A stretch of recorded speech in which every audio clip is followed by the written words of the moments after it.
Eu estava esperando você. Este é o seu programa Reavivados por Sua Palavra. Todos os dias, um capítulo da Bíblia, para a gente poder sair animado e tomar boas decisões durante o novo dia. Bom, você está vendo um cenário diferente aqui.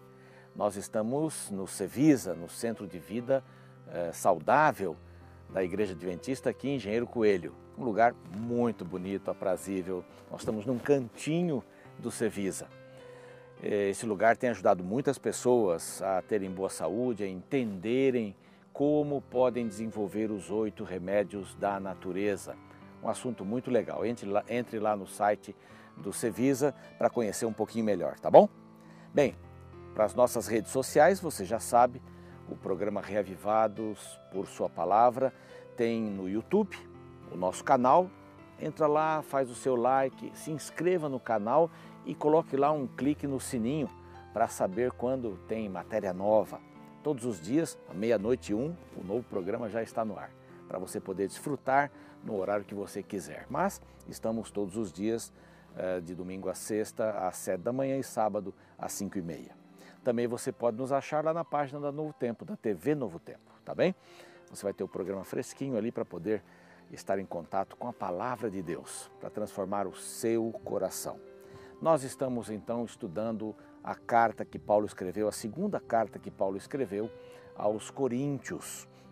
O tema era que Paulo estava preocupado porque na igreja havia pessoas que estavam falando mal dele, que estavam criticando o seu trabalho, pessoas que estavam insatisfeitas com a graça de Cristo e estavam querendo judaizar os cristãos. Então esse é o nosso contexto. No último capítulo nós vimos que Paulo agradece a Tito, que foi para lá em contraste com ele, onde ele estava escrevendo a carta, e depois também foi para Corinto, levando mais algumas pessoas. Nós vamos ver no decorrer deste capítulo. Esse capítulo é bem interessante porque ele fala sobre a necessidade que temos de ter um coração bondoso, de termos um coração aberto, de termos amor para com as pessoas. Ele vai falar sobre a oferta que Paulo está pedindo para todos os gentios, para ajudarem os que moravam em Jerusalém, os judeus que moravam ali. Havia uma pobreza tremenda, uma má administração, não só dos romanos, não é, que estavam por ali controlando tudo, mas dos próprios judeus. Uma pobreza imensa e a igreja sofria com isso. A igreja em Jerusalém tinha uma boa parte de judeus, mas também tinha pessoas que não eram desta linhagem dos judeus, não eram hebreias no caso. Então era uma igreja mista, mas Paulo estava fazendo esse trabalho primeiro para poder dar aquela ideia de que agora nós somos um só, não é? Nós somos um grupo só, nós temos unidade, e era isso que ele queria pregar. E a igreja de Macedônia, que tinha colaborado com uma boa oferta que Paulo estava levando para Jerusalém, não tinha muitas condições, era uma igreja pobre, bastante pobre, Paulo menciona isso. Mas a igreja lá em Corinto era uma igreja boa, era uma igreja rica, era uma igreja que tinha algum recurso para poder compartilhar com os irmãos lá em Jerusalém. Então, falando sobre esse desprendimento, Paulo apresenta aqui alguns fatores importantes que servem para a nossa vida, para o dia a dia. Então eu vou ler aqui na Bíblia Sagrada o verso 2. Capítulo 8, então, é o capítulo de hoje, o verso 2. Por meio de muita prova, de tribulação, falando sobre os de Macedônia, manifestaram abundância de alegria e a profunda pobreza deles superabundou em grande riqueza da sua generosidade. Verso 3, porque eles, testemunho eu, na medida das suas posses e mesmo acima delas, se mostraram voluntários, pedindo-nos com muitos rogos a graça de participarem da assistência aos santos.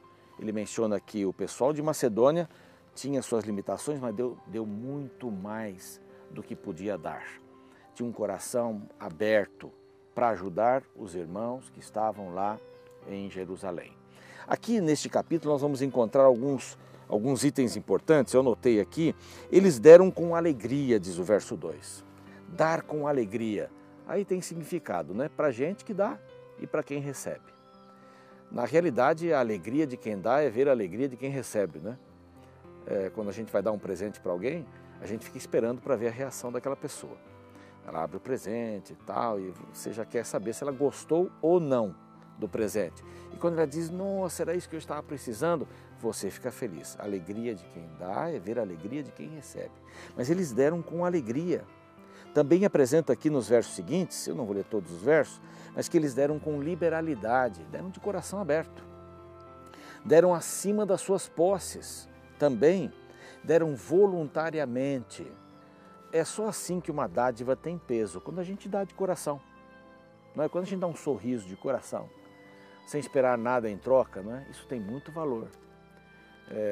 Comercialmente a gente aprende a sorrir, a cumprimentar, a ser educado, a tentar saber da família da pessoa, para elogiar alguma coisa também, e etc., para ganhar a atenção da pessoa, e nem sempre esses elogios são verdadeiros.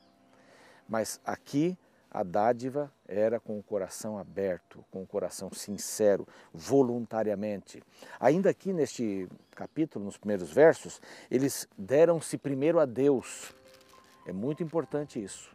Eu dou meu coração a Deus e então dou a minha oferta, a minha oferenda, né? E finalmente eles estavam promovendo a igualdade. A ideia era essa: eu tenho, você não tem. Eu vou dar um pouco do que eu tenho para que você tenha também, para que você não tenha falta de nada. É muito importante isso. No inverno, geralmente a gente abre o coração e abre o guarda-roupa e dá algumas roupas para as pessoas, né? Isso é muito importante. Você tem aí em casa um casaco a mais, leve-o no carro. Quem sabe você vai encontrar na rua alguém que tenha uma necessidade maior que a sua, que não tenha nada. Você tem 2 peças, entregue uma. Cobertores também é do mesmo jeito.